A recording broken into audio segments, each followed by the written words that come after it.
Hello, જય માતાજી, જય શ્રી કૃષ્ણ. આજની વાર્તા શરૂ કરીએ એ પહેલાં વિડીયો ગમે તો લાઈક અને શેર કરી દેજો. ચેનલ ઉપર જો તમે નવા હોય તો ચેનલને સબસ્ક્રાઈબ કરી દેજો. તો ચલો શરૂ કરીએ આજની વાર્તા. બે બળદની જોડી. ઉદય હવે અમેરિકાનો સિટીઝન થઈ ગયા પછી નિશ્ચિત થઈ ગયો. એમને ખૂબ સારું ભણેલો અને ઉદય એક સ્ટાર્ટઅપ કંપનીમાં સારા હોદ્દા ઉપર કામ કરતો હતો. પગાર પણ સારો હતો, પણ નોકરી કરતાં પોતાની પણ એક સ્ટાર્ટઅપ કંપની હોય તેવું સ્વપ્ન રોજ સેવ્યું હતું, જે પૂરું કરવાનો સમય આવી ગયો. પોતાની પત્ની અનિતાને આ વાત કરી. અનિતાએ તેને પ્રોત્સાહન આપતા કહ્યું, હા ઉદય, તું કંઈક નવું કર. આમ પણ મને કામ પર પ્રમોશન મળ્યું છે, માટે ઘરની જવાબદારી આપણે નિભાવી શકીશું. અને ઉદયે પોતાની નોકરી છોડીને સ્ટાર્ટઅપમાં ઝંપલાવ્યો. હવે ઘર ચલાવવાનો બધો જ ભાર અનિતા ઉપર આવ્યો. ઉદય તો એકદમ વ્યસ્ત રહેવા લાગ્યો. એક તરફ પ્રોજેક્ટ તૈયાર કરવાનો, બીજી તરફ ટીમ સાથે કામ લેવાનું અને સાથે સાથે વીસીને ફંડિંગ માટે મળવાનું. અનિતાએ તેની નોકરી સંભાળવાની અને સાથે સાથે છોકરાને ભણાવવાના અને તેમની અને પ્રવૃત્તિમાં મૂકવા જવાના, લેવા જવાના વગેરે કાર્યોમાં તે પણ વ્યસ્ત રહેવા લાગી. તેવામાં આ વાતે જુદો વળાંક લીધો અને અમેરિકાની ઇકોનોમી ખરાબ થઈ અને ચારે તરફ લોકોની નોકરી જતી રહી અને તેમાં ફંડિંગની તો વાત જ જવા દો. ઉદય રોજ વિચાર કરતો, હવે શું? અમે અનિતા પણ મૂંઝાણી. બંને જણને કામનું ભારણ વધુ પડતું હતું. અનિતાને જોબનો સમય, બાળકોને સ્કૂલનો સમય તેમજ કેટલીક ઇતર પ્રવૃત્તિમાં લેવા મૂકવા જવાનું રહેતું. તેમનો સમય આ બધું સાચવવામાં દિવસ જાણે પૂરો થઈ જતો. ઉપરાંત તેની જોબ પર ચેલેન્જિંગ હતી. વહેલી ઉઠી કામ ચાલુ કરે પણ કામનો અંત ના આવે. તેમના બંને બાળકો પણ નાના જ હતા, તેથી તેમને સવારે ઉઠાડવાથી માંડીને સ્કૂલ માટે તૈયાર કરવાના, બ્રેકફાસ્ટ બનાવવો અને ખવડાવવો, લંચની વ્યવસ્થા કરવી અને આ બધું પતાવીને 7:45 તો મોડામાં મોડું નીકળી જવું પડે. એટલું સારું હતું કે બંને એક જ શાળામાં હતા. રવિ અને કેયા બંને ભાઈ બહેન એટલા તો મીઠડા હતા કે સવારથી ઘાંચીની ઘાણી એ જોતરાયેલા બળદની જેમ ફરતી રહેલી. અનિતા તેમને લઈને જવા માટે ગાડીમાં બેસે ત્યારે તેનો બધો થાક હવા થઈ જતો અને તે હળવી થઈને બાળકોની મસ્તીમાં જોડાઈ જતી અને આ સમય જ તેને માટે બૂસ્ટર બની રહેતો. તે જોબ પરની ચેલેન્જ માટે જાણે શક્તિ પ્રાપ્ત કરી લેતી. ઉદયની સ્થિતિ તો કદાચ વધારે ગંભીર હતી. જોબ કરતો હોત તો વાત જુદી હતી. જે કામની ફાવટ હતી તે જ કરવાનું રહેત. પણ અહીં તો નવું બિઝનેસ, નવી દિલ્હી, નવ દાવ, એમાં પાછી અમેરિકાની વણસતી જતી ઇકોનોમી. ટીમના બધા મેમ્બરો ને એક સૂત્રે કેમ બાંધવા, તે સમસ્યા. અને સૌથી મોટો પ્રોબ્લેમ ફંડિંગની વ્યવસ્થા માટે લાગતા વળગતા લોકો સાથેની મિટિંગ અને તેમાં મળતી નિષ્ફળતા. આટલું ઓછું હોય તેમ એક દિવસ રાત્રે લગભગ 2 વાગે ફોન રણક્યો. રિંગ પરથી જ ઉદયને લાગ્યું કે ફોન ઇન્ડિયાથી છે અને તેમ જ હતું. સામેથી તેના પપ્પા બોલતા હતા. ઉદયના પપ્પા ખુદ્દાર હતા, પોતાનું ઘર પેન્શનમાંથી ચલાવતા, ક્યારેય ઉદય પાસે પૈસાની આશા નહોતા રાખતા. આવા એના પપ્પાએ આજે ફોનમાં પૂછ્યું, ભાઈ તમારી જોબ તો બરાબર છે ને? ઉદય, હા પપ્પા. કેમ પૂછ્યું? બધાની તબિયત તો સારી છે ને? પપ્પા, હા બધા મજામાં છીએ, પણ ત્યાં બધાની જોબ જાય છે એટલે. ઉદય, પપ્પા મેં તો હમણાં જ બિઝનેસ શરૂ કર્યો છે ને અનિતાની જોબ તો સરસ છે, ચિંતા ના કરો. ઉદય પોતાના પ્રોબ્લેમ પપ્પાથી છુપાવવા પ્રયત્ન કર્યો. પપ્પા, હાસ તો સારું. હવે સાંભળ, એક પ્રોબ્લેમ થયો છે. આપણી દીપા ખરીને? અધ વચ્ચે અટકાવીને ઉદય કહે, શું થયું દીદીને? પપ્પા, દીદીને કંઈ નથી થયું, પણ અનિલ કુમારના બિઝનેસને કમનસીબી એર આભળી ગયો હોય તેમ 2-3 વર્ષથી ખોટ જાય છે. હવે એના ટેન્શનમાં ઘરમાં ઝઘડા થતા રહે છે. હવે એવામાં તેના ભાણા નીલ અને મેડિકલમાં એડમિશન મળ્યું છે, પણ તગડી ફીના પૈસા ક્યાંથી લાવે? ઉદય, તો દીદીના સસરા તો સદ્ધર છે, તે મદદ ના કરે? પપ્પા, ના તેમ નહીં થાય. તું કહે, તું 5 લાખ રૂપિયા 2-3 દિવસમાં મોકલી શકીશ? નહીં તો નીલને ભણવાનું છોડવું પડશે. ઉદય: પપ્પા તમે ચિંતા ના કરો. દીદીને અને મમ્મીને પણ કહો ચિંતા ના કરે, હું પૈસા ટ્રાન્સફર કરી દઉં છું. પપ્પા: હા બેટા, તું હોય પછી અમારે શાની ચિંતા? આટલી મુશ્કેલીમાં 5 લાખ મોકલવા પડ્યા. અનિતા એ વાત જાણી તો તેણે પણ કહ્યું નીલનું ભણવાનું ના રોકાય, તે જોવું જ પડે.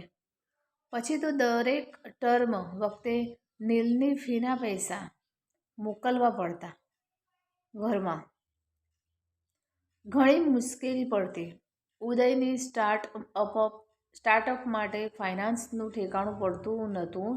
અનિતાને માથે પણ લે ઓફની તલવાર લટકતી હતી. આટલું ઓછું હોય તેમ ઉદયની દીદી દીપાને ઘરમાં ઝઘડા થતા રહેતા. તે પોતાના ઉંમર લાયક મા બાપને પોતાની મુશ્કેલી જણાવવાનું યોગ્ય નથી એમ માનીને પોતાના ભાઈ ભાભીને મનની મૂંઝવણ કહેતી. એ પોતે ભાઈ ભાભીના પ્રોબ્લેમથી અજાણ હતી. આવામાં જે એક વધારાની મુશ્કેલી ઉદ્ભવતી જતી હતી તે એ હતી કે દીપા પોતાના દિવસના સમયે જ્યારે તે એકલી હોય ત્યારે ભાઈને ફોન કરતી ને ઉદયની ત્યારે રાત હોય. તેના ઘરમાં પરિસ્થિતિ એવી વણસતી હતી કે રોજ ભાઈને ફોન કરીને પરિસ્થિતિથી વાકેફ કરતી. પરિણામે ઉદયને રોજ મોડી રાત સુધી ઉજાગરા થતા. આવું સળંગ મહિનાઓથી ચાલતું હતું.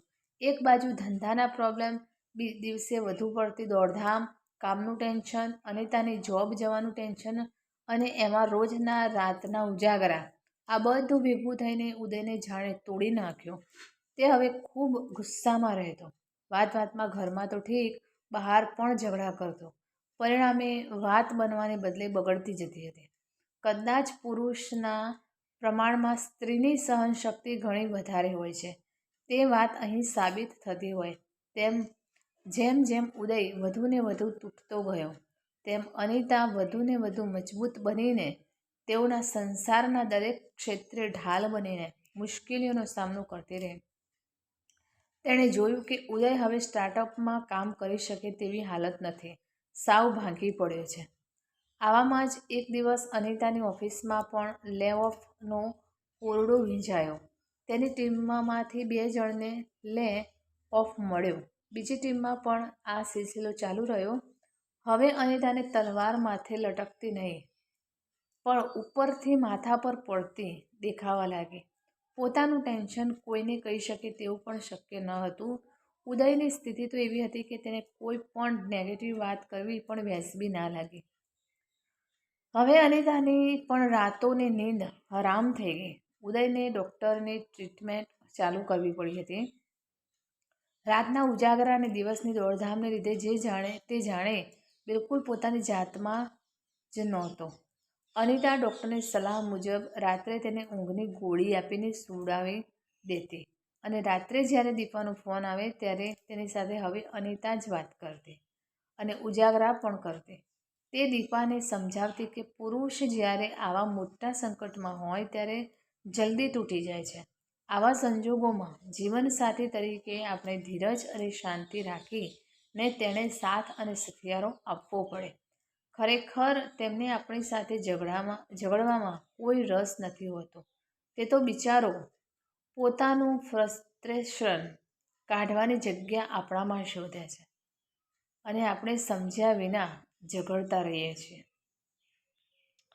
હમણાં 3-4 દિવસથી દીપાનો ફોન નહોતો આવતો. રિંગના અવાજથી ઉદય જાગી ન જાય તે માટે દીપા જાગતી હતી. આમ પણ જોબ જવાના ભયથી ઊંઘ તો વેરણ હતી જ. આવો સાવ ફ્રી સમય ભાગ્યે જ મળતો. આવામાં સ્વાભાવિક જ તેનું મગજ વધુ સક્રિય બન્યું. તેણે વિચાર્યું, આવી રીતે લે ઓફની રાહ જોઈ બેસી રહેવું અને પછી ભાંગી પડવું તેના કરતાં મારે જ બીજો રસ્તો શોધી લેવો જોઈએ. તેણે હવે ઉદયના સ્ટાર્ટઅપની વિગત તપાસવા માંડી. રોજ રાત્રે જાગીને તમામ પાસા વિચારીને સમજી લીધા અને તેને લાગ્યું ઉદય ચારે બાજુ મુસીબતથી ઘેરાયો છે એટલે પરિસ્થિતિ છે એનાથી વધુ વિકરાટ સ્વરૂપ નિહાળે છે. Actually everything is under control. સંપૂર્ણપણે પરિસ્થિતિનો તાગ લીધા પછી તેણે ઉદયને વિશ્વાસમાં લેવા વિચાર્યું. આજે કયાની વર્ષગાંઠ હતી. કયા ઉદયની લાડલી હતી. તેને માટે ઉદય ગમે તે કરવા તૈયાર હતો. એટલે આજે સવારથી ખુશ હતો. તે કહે, અનિતા, મારી દીકરીને શું ભેટ આપીશું? અનિતા, જો ઉદય, મને કાલે ઘરે આવતા યાદ આવ્યું તો હું ગિફ્ટ લઈને જ આવી છું.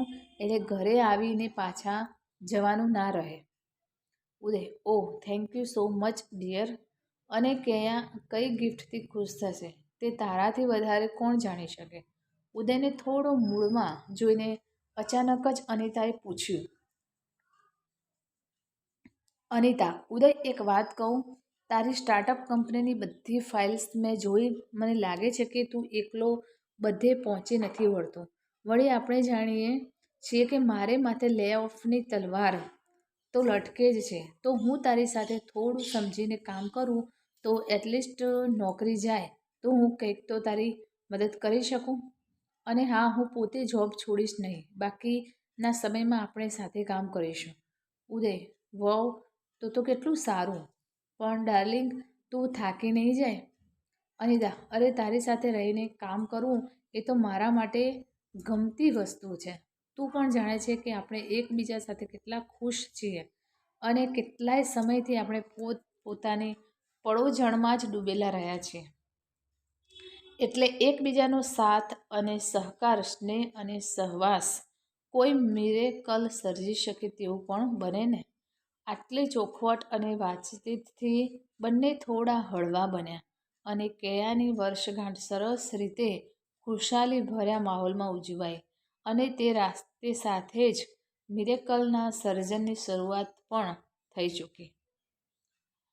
બંને પોતાની કંપની માટે રાત દિવસ એક કરીને પુરુષાર્થ કરતા રહ્યા. નકારાત્મકતાની નાગચૂડમાં અને પ્રતિકૂળ સંજોગોને ભીંસમાં સપડાયેલો ઉદય જે કામ કરતો ગયો તેમ આગળનો રસ્તો પણ ખુલતો ગયો.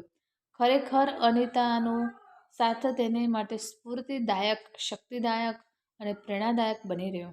જ્યાં તે થોડો પણ નિરાશ થતો કે અનિતા પોતાની રીતે તેનામાં ઉત્સાહ જગાડતી અને બંને હાથમાં હાથ નાખીને સફળતાના શિખર તરફ સ્લોલી બટ સ્ટેડીલી ડંગ મારતા જ ગયા. એક બાજુ પ્રોજેક્ટ તૈયાર થઈ ગયો. પ્રોજેક્ટની ચકાસણી કરીને પરફેક્ટ કરી શકે તે માટેની ટીમ અદ્ભુત હતી. ફાઇનાન્સનું તો બધું અનિતાએ જ સંભાળી લીધું. આખરે MBAની ડિગ્રી ધારક હતી અનિતા. અને તેમાંય પોતાના ઘરના ધંધામાં પોતાના પતિના સ્વપ્નને સાકાર કરવામાં સંપૂર્ણપણે સમર્પિત થઈ ચૂકેલી અનિતા તેની કંપની માટે માત્ર ફાયદાકારક જ નહીં, આશીર્વાદરૂપ પણ બની રહી. જેમ જેમ સફળતા મળતી ગઈ તેમ આગળ વધવાનો ઉત્સાહ બેવડાતો ગયો. કામ 4 ગણું થવા લાગ્યું અને પરિણામ 8 ગણું. કંપનીના ગળાડૂબ કામમાં ગરકાવ થઈ ગયેલા ઉદય અનિતા એક દિવસ રાત્રે 3 વાગ્યા સુધી કામ કરતા બેઠા હતા. અચાનક અનિતા કહે, ઉદય, દીદીના કંઈ સમાચાર નથી? તારે કંઈ વાત થઈ? ઉદય, ના, કેટલાક વખતથી તો તું જ દીદી સાથે વાત કરતી હતી ને. પ્લીઝ જોડ તો ફોન. અનિતાએ દીદીને ફોન કર્યો. કહે, દીદી કેમ હમણાંથી ફોન નથી કરતા? સોરી, અમે પણ અમારી નવી કંપની શરૂ કરવાની દોડધામમાં ફોન ના કરી શક્યા. શું ચાલે છે? દીદી, સેમ હિયર. અમે પણ અમારી કંપનીને બેઠી કરવામાં પડ્યા હતા. નીલના પપ્પા ઉપરા ઉપરી ગયેલી ખોટને લીધે હતાશ થઈ ગયેલા. તેમને સાથની સહકારની જરૂર હતી. અનિતા તારી સાથે ફોન પર વાતો કરતી હતી એ દિવસોમાં જ મને સમજાઈ ગયું કે આ પરિસ્થિતિમાંથી બહાર નીકળવા માટે મારે જ મારા પતિને હૈયાધારણ આપવી પડશે. મેં બિઝનેસમાં રસ લેવા માંડ્યો. શરૂમાં થોડો ગુસ્સો વેઠીને પણ કામ ચાલુ રાખ્યું. અને જ્યાં થોડીક જ સફળતા મળી કે અમારો જુસ્સો બમણો થઈ જતો અને કલાકોના કલાકો કામ કરવાનું અમને ગમવા લાગતું. અને પછી તો કામ વધે ને સફળતા પણ વધે. એ સિલસિલો ચાલતો રહ્યો અને હવે વેપારીની ભાષામાં કહીએ તો અમે બેઠા થઈ ગયા છીએ. એ ખુશ ખબર પણ આપવાની નવરાશ ક્યાં હતી? જુઓ ને. અનિતા: ઓહ વાવ, વન્ડરફુલ, કોંગ્રેટ્સ દીદી. લો, ઉદય સાથે વાત કરો. જ્યારે ઉદયે વાત સાંભળી તો ખુશી સમાતી ન હતી. તે કહે, વાહ દીદી, તે તો કમાલ કરી દીધી. હવે તું પણ સાંભળ અમારી દાસ્તાન.